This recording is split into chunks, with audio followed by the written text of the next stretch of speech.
Hello, friends and family. All right, episode 8 out of 8, the final episode of the series Messages to My 15-Year-Old Self.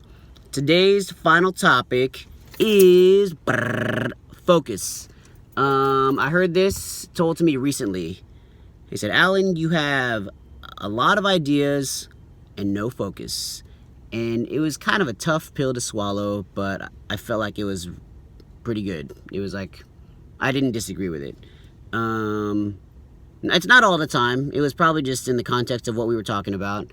But, yeah, ideas are awesome, but they don't mean much without focus, because then you can't really see things through to completion.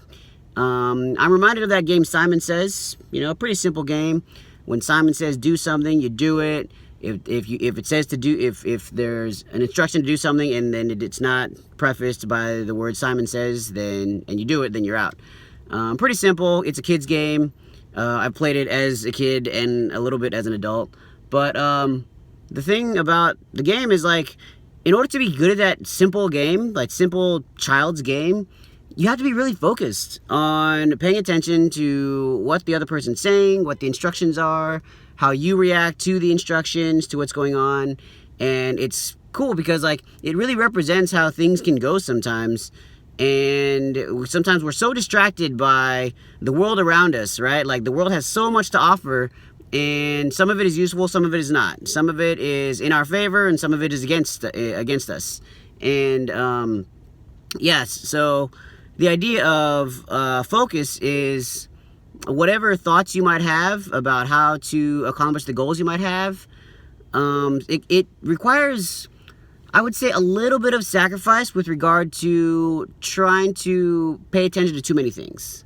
Now, there are some pivot points where you can kind of like look at your options and explore and stuff, but don't let those two concepts don't be confused that, what am I trying to say? There's a misconception that that's the same thing.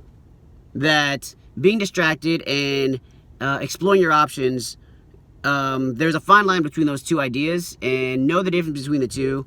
And yeah, so the idea of focusing to accomplish goals or make some of your dreams come true, yeah, you'll see what I'm talking about. And I would say, as a 15-year-old, it comes mostly in the form of, like, schoolwork and what's the next step after high school and how to establish a foundation for kind of the next phase of your life.